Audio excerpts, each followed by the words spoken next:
Madame, Monsieur, bonsoir et bienvenue dans le 20h de TFM. Dans l'actualité de ce mercredi, drame sur le fleuve Sénégal. Un magistrat porté disparu après le chavirement d'une pirogue. L'embarcation avait à son bord 6 personnes. Les 5 rescapés sont encore sous le choc. Reportage à suivre. Plus de 1980 tonnes de nitrate d'ammonium stockées dans des camions à Ngoundiane.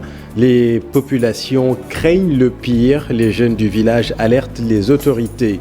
Litige foncier à l'école supérieure d'économie appliquée. Les étudiants contestent l'attribution de 8500 mètres carrés à la société Certem. Le SAES dénonce le bradage des sites pédagogiques. On vous explique tout dans cette édition. Voilà pour les titres. Tout de suite, le développement.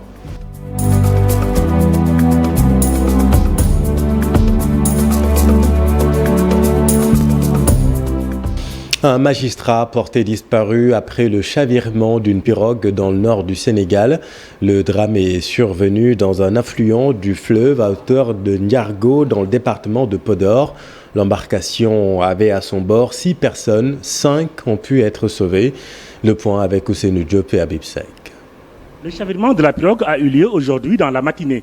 L'embarcation avait à son bord 6 personnes qui voulaient traverser le fleuve Sénégal. Selon nos sources, l'accident s'est produit lors de la traversée à cause du niveau d'eau très élevé avec les fortes pluies qui se sont abattues dernièrement dans l'île Amorphile.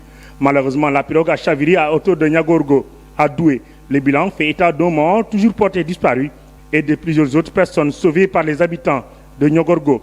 Les 4 personnes ont eu la chance de tomber sur un courant d'eau très dense et la 5e personne sauvée était accrochée sur l'embarcation jusqu'à l'arrivée des secouristes. Selon nos informations, la personne portée disparue est le magistrat Bassirou Ndiaye, un homme très connu. Il était président du tribunal de Sédhiou où il a servi pendant plusieurs années. L'homme était très respectueux selon ses proches. Le magistrat Bassirou Ndiaye se rendait dans son village à Doué avec une partie de sa famille pour présenter ses condoléances suite au rappel à Dieu d'une de ses proches. Ce drame plonge le Fouta dans l'émoi et la tristesse. Les autorités administratives du département de Podor se sont rendues dans son village pour assister sa famille. Pour le moment, les recherches se poursuivent pour trouver le corps sans vie du magistrat. Dans l'actualité également, les 1980 tonnes de nitrate d'ammonium stockées dans des camions à Ngoundiane. Les populations de cette localité craignent le pire. Les jeunes interpellent les autorités sur ce danger. Voyons tout cela avec Cheikh Anta Diop et Latir. Des camions chargés de nitrate d'ammonium sont stationnés au niveau de la route qui mène vers les villages de Ngoundiane Pays, Dior, Samel, Seoukhaï. Les populations très en colère craignent pour leur sécurité. Tous ces villages-là, Tchangay, sont menacés et notre village de Mbourouaï, y compris le village des Carrières, le village de Diag. Parce qu'il y a 4 dépôts là-bas. Dans les 66 camions, chaque camion fait 30 tonnes. Ça fait 1980 tonnes. Donc la population de Ngoundiane est actuellement en danger. Il n'y a aucune mesure de sécurité. Nous, population de Ngoundiane, nous ne sommes pas d'accord et nous ne serons jamais d'accord. Seuls les apprentis chauffeurs sont restés sous les arbres et veillent au grain. Et des véhicules des forces de sécurité font des va-et-vient pour sécuriser les lieux. Oui, il est en train de faire des patrouilles, mais vous voyez, comme nous tous nous l'avons constaté, un produit aussi dangereux que le nitrate d'ammonium, Ngoundiane ne dispose même pas d'un sapeur-pompier, ni d'un hôpital digne de son nom. Aujourd'hui, si par exemple il y avait explosion, mais Ngoundiane serait réduit en cendres.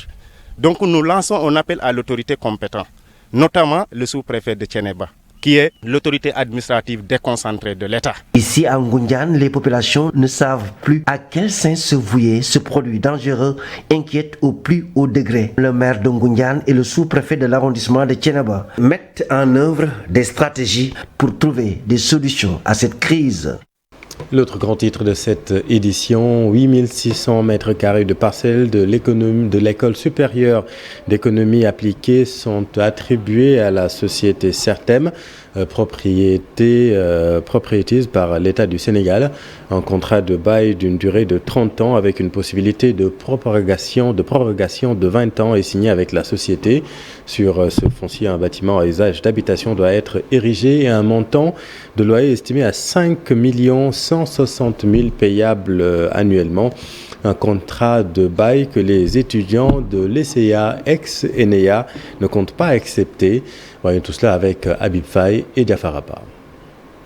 Cette signature du gouverneur de Dakar symbolise l'attribution de 8600 mètres carrés de parcelles de l'ESEA à la société Certem Property. Un contrat de bail trouvé entre l'État du Sénégal et cette structure depuis le 2 septembre 2022. Avec des conditions particulières, la présente location est cédée pour une durée de 30 ans susceptible de prorogation dans la limite d'une durée maximale de 20 ans. Une décision qui n'est pas du goût de l'amicale des élèves et élèves stagiaires de l'école supérieure des économies appliquées. La superficie de l'ENEA était de 10 hectares.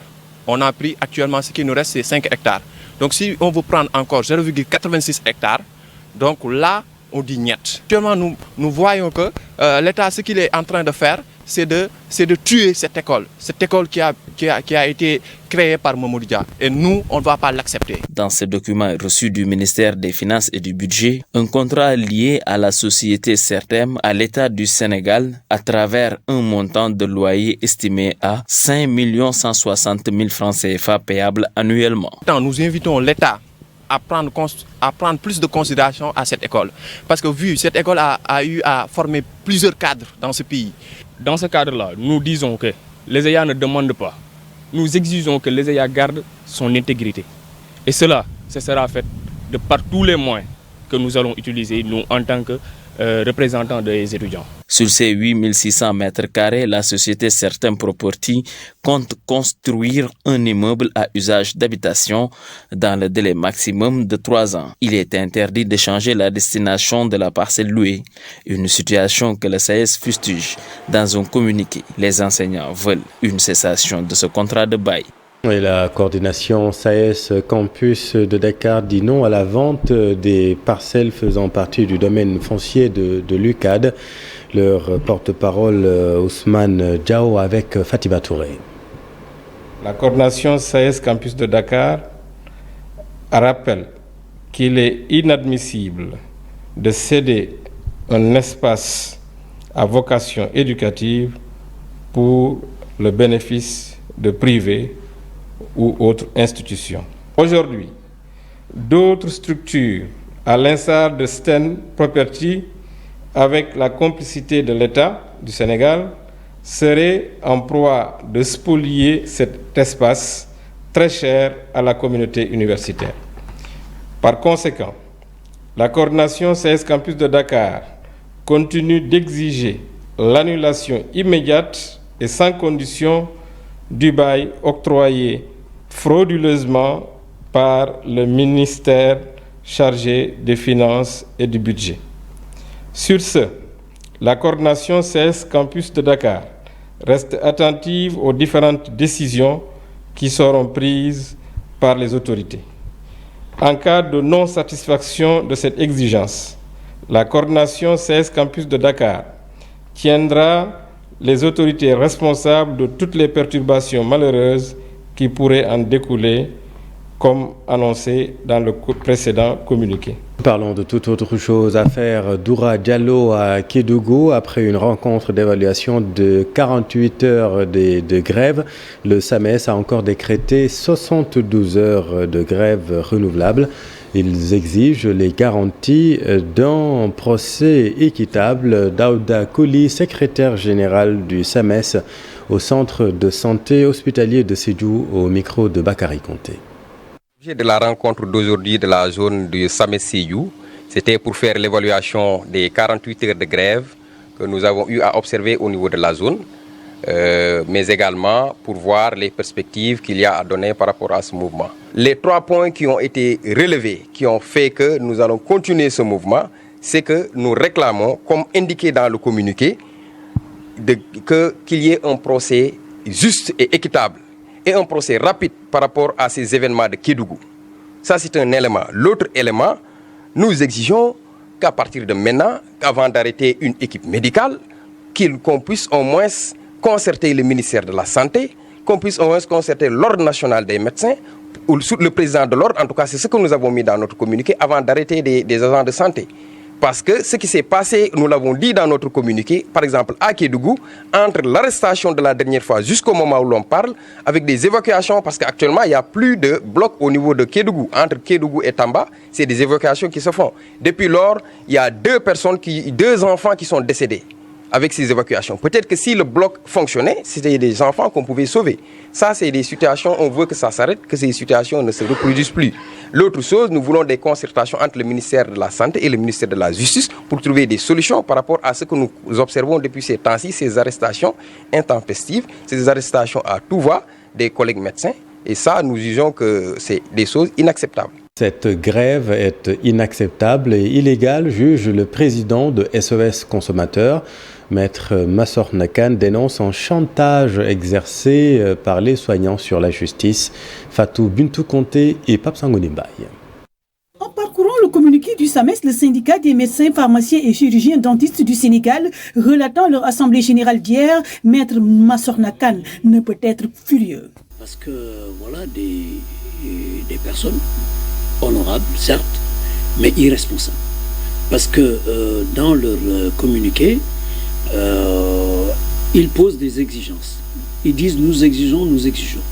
Mais avant même qu'on réponde, ils disent cependant, considérant que l'État n'a pas fait de proposition, donc nous décrétons la grève pour 72 heures, renouvelable.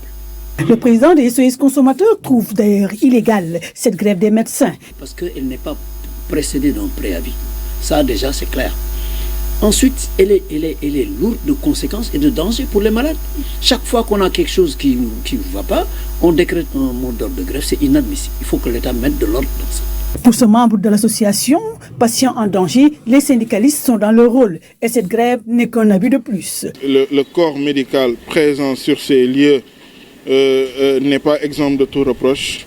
Donc ces grèves-là sont un abus. Puis, Maître Massorna Kane estime que les médecins veulent exercer un chantage sur le pouvoir judiciaire par ricochet l'État du Sénégal. Mais pour qui se prend-on?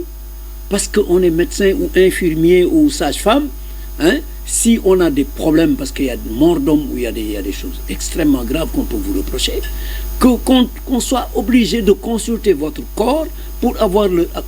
Mais attends, si tout le monde se mettait à le faire, mais la justice serait paralysée. Érosion côtière à Palmarin, le phénomène a empiré cet hivernage. Beaucoup de dégâts enregistrés dans plusieurs villages de cette commune, dont Diffère. Des maisons sont abandonnées par des familles désemparées. Les populations prévoient une journée de mobilisation pacifique pour alerter les autorités sur la problématique. Voyons tout cela avec Aminata Goudjabi et Abdou Karim Bey. Le bruit de ces grosses vagues empêche Adrien Bahoum et sa famille de dormir tranquillement. La mer qui a beaucoup avancé ces dernières années à Palmarin est désormais à leur porte. Une bonne partie de la maison s'est même affaissée et la situation a empiré en cette période d'hivernage. Ce n'est pas sûr d'habiter ici, sans risque. Tu ne peux pas dormir. Il y a la houle, c'est ça qui provoque l'avancement de la mer. C'est trop risqué ça. Dans cette maison du village de Diffère, Kaninga et la mère de famille n'occupent plus que quelques chambres. Les autres, ainsi que les toilettes, sont détruites par les fréquentes houles qui déversent sur le littoral. C'est dangereux, mais nous croyons en Dieu. Ça fait mal, très mal de voir sa maison comme ça. Vous voyez là-bas, il y a 2 chambres et un salon. De l'autre côté, il y avait les toilettes, mais l'eau a tout pris. Père Michels est un Belge qui a implanté 2 hôtels 5 étoiles dans la commune. Il ne reste plus grand-chose de ces belles plages qui longent ses réceptifs. Il est inquiet et appelle l'État au secours. L'inquiétude depuis 2 ans se fait de plus en plus pressante dans le sens où on se rend compte que malgré les nombreuses plantations que nous avons faites, on a planté à peu près 2000 arbres. Mais nous nous rendons compte que contre la mer, ça ne suffit pas. S'il n'y a pas un gros projet qui est mis en route par le gouvernement pour protéger tout ce littoral, eh bien la mer va manger toute cette plage. Le 24 septembre prochain, les habitants de Palmarin vont initier une journée de mobilisation pacifique. L'objectif est de sensibiliser davantage les pouvoirs compétents et les partenaires aux énormes dégâts que cause l'érosion côtière à Palmarin et ses environs. C'est de sensibiliser davantage parce que ce n'est pas la compétence de la mairie, mais en tant qu'autorité de la zone, on ne peut pas croiser les bras. Des initiatives locales sont prises pour stopper cette avancée vertigineuse de la mer, mais une solution pérenne nécessite de gros investissements selon les populations. Dégâts des fortes pluies à Diamaguène Sikambao, l'ancien maire fustige la gestion de la nouvelle équipe municipale. Pour Ndofène Fall, gérer une collectivité territoriale n'est pas donné à tout le monde. Le voici avec Mamadou Fall. Il y a des populations qui sont désorientées, des populations désemparées. Il y a toujours eu des inondations à Diamaguène Sikambao. Mais la collectivité territoriale a été toujours là pour prendre à bras le corps ces inondations. Parce que dans la nomenclature budgétaire, il y a une rubrique destinée au secours aux sinistrés. Le matériel est composé de motopompes de dimension 100, de dimension 50 et aussi de dimension 40, qui sont appropriés pour évacuer les eaux aussi bien au niveau des foyers, mais aussi au niveau de certaines ruelles. Effectivement, des tuyaux qu'on appelle des flexibles, du carburant, aussi bien en super en gasoil, des produits détergents, mais aussi une enveloppe financière, donc le tout estimé à 10 millions de nos francs. Tout ce que j'ai dépensé, c'est mon argent personnel. Venons-en aux préparatifs du Grand Magal de Touba qui sera célébré le 15 septembre. Vous le savez, le Grand Magal, c'est aussi et surtout beaucoup de transactions, des activités économiques dans beaucoup d'endroits à Dakar. Dans cette période de 18 Safar, des chaussures orthopédiques sont réalisées par certains cordonniers à la Médina. C'est un reportage de Moussa Mané et Alun Diagne. Le Grand Magal de Touba, c'est aussi l'occasion pour les cordonniers de montrer leur savoir-faire. Chez Sira Sandal, fabriquer des chaussures orthopédiques avec comme matière le bonnet. Bon, vous savez, surtout les orthopédiques là, auparavant, c'était des chaussures importées. Donc, nous avons eu l'idée de le faire ici. Car beaucoup, les gens le voulaient, mais il n'y avait pas les moyens, car ça coûtait cher. Donc, il y avait une personne qui l'a transporté depuis Espagne. Donc, on a décidé de le fabriquer ici, des chaussures orthopédiques, mais aussi des chaussures qu'on fait avec des bonnets comme ce modèle-là. Au début, ça venait de l'étranger, c'est après qu'on s'est dit pourquoi pas les fabriquer ici. Des chaussures très prisées durant cette période de 18 Safar par les fidèles mourides d'ici et d'ailleurs. Bon, comme avec la période du Safar là, je me suis dit que pourquoi pas créer un modèle qui rime avec l'événement. Donc c'est avec cette idée-là que j'ai choisi de prendre des bonnets pour y faire des sandales. Et les mourides ont beaucoup aimé ce modèle-là. Ça marche. Oui, ça marche très bien. Un travail qui se fait avec beaucoup d'ingéniosité. Pour le plaisir du client, il faut parfois du temps pour réaliser une bonne œuvre. Non, le travail n'est pas facile. Il faut du temps pour bien faire le travail, la finition et tout. Le Grand Magal de Touba est prévu le 15 septembre prochain. Mais c'est déjà l'effervescence. Merci Moussa et bravo à nos chers artisans. Parlons de culture à présent. Identité culturelle, l'African Union Day a lancé à Dakar la semaine de l'unité africaine, une initiative d'un migrant sénégalo-gambien basé aux États-Unis. Son objectif est de permettre aux Afro-Américains de visiter le continent noir, la terre de leurs grands-parents, occasion saisie pour promouvoir aussi une image de l'Afrique autre que la pauvreté et la famine. Une délégation d'Afro-Américains était à Dakar pour profiter de cette initiative. Voyons tout cela avec Ibou Diouf et Amadouba. Pour matérialiser ce retour à la terre des ancêtres, une sorte de pèlerinage, l'un des préjugés, Daylight Africa Week, une initiative qui a permis à ces Afro-Américains de retrouver la terre de leurs parents. Il faut reconnecter ceux qui ont été déconnectés du continent à leur continent mère. On a parlé de la porte du non-retour, mais maintenant on a montré que le retour était possible. Ce retour-là, surtout en Afrique de l'Ouest, avec des gens qui se sont sentis extrêmement proches de l'Afrique de l'Ouest, notamment le Sénégal et la Gambie. Cheikh Moussa Dramé est l'initiateur de ce projet African Union Day pour promouvoir une image de l'Afrique autre que la pauvreté et la famine, comme le pensent certains. J'avais besoin de connaître mon identité. Il répond à la question aussi, qui suis-je? Beaucoup d'Afro-Américains, beaucoup d'enfants de la diaspora vivant en Amérique ont besoin de savoir qui sont-ils, où se trouve leur famille. Et moi, quand j'ai reçu mon test ADN, j'étais obligé de réagir. At the United Nations, when my DNA À travers cette initiative, l'idée est d'amener les autres à avoir un regard positif sur le continent africain. C'est également pour changer le regard, parce que très souvent, on a vu que dans beaucoup de pays, donc surtout en Amérique, on a des images qui viennent de l'Afrique, mais qui sont parties de l'Europe. Donc c'est par le prisme de l'Europe qu'on a des images de l'Afrique. Et certains parmi ceux qui sont venus, les pèlerins, vous disent que ce que l'on pensait avoir trouvé en Afrique est différent de ce qu'on nous avait montré. Outre que promouvoir une image de l'Afrique, cette initiative est une occasion pour permettre aux Afro-Américains de retrouver leur famille d'origine en Afrique et de leur permettre de connaître aussi leur histoire. Le secteur culturel du Sénégal honore la danseuse et chorégraphe Germaine Acogny à travers un hommage qui est prévu après-demain, 9 septembre à Dakar. Germaine Acogny, connue comme la mère de la danse africaine contemporaine, elle organise régulièrement dans son école des stages de formation professionnelle réunissant des danseurs et chorégraphes d'Afrique, de sa discipline d'Afrique et de sa diaspora et du monde entier. Le comité d'organisation de la cérémonie d'hommage à la grande danseuse a fait face à la presse pour revenir sur l'importance de l'événement. Sada Khan est le président et le coordonnateur du comité. Le voici avec Ibou Diouf.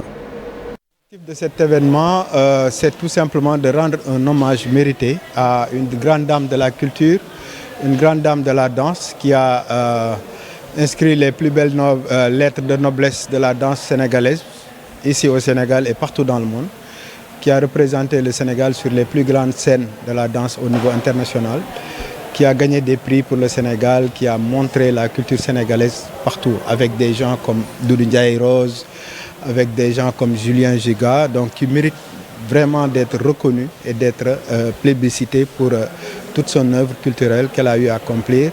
Donc c'est pour ça que ces pairs qui sont là avec moi, donc tout ce beau monde-là a jugé qu'il était mérité que Germaine Acogny ait une reconnaissance au Sénégal, comme elle est en train de l'avoir dans les autres pays. Tout récemment, elle a été reconnue au Bénin, elle a été reconnue dans un autre pays comme le Rwanda et pourquoi pas aussi le Sénégal. C'est juste faire un appel au public, faire un appel aux populations. L'événement aura lieu le vendredi 9 septembre à 20h au Théâtre National Daniel Sorano et ce sera entrée libre. Un mot de sport à présent au Sénégal, c'est 6 et 7 septembre. Le trophée de la Coupe du Monde de football a été présenté au chef de l'État au Palais, une occasion saisie par Macky Sall pour affirmer les ambitions du Sénégal à la prochaine compétition Qatar 2022. Le compte-rendu de Cher Sadibou Diarra. La présence à Dakar du trophée de la Coupe du Monde de football dope les ambitions du Sénégal au Mondial Qatar 2022.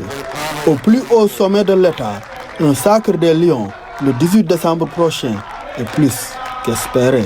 Dame Coupe, le Sénégal par ma voix te déclare sa flamme.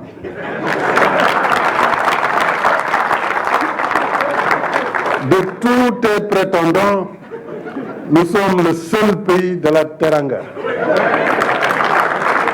Alors nous t'offrons la Teranga sénégalaise à bras ouverts.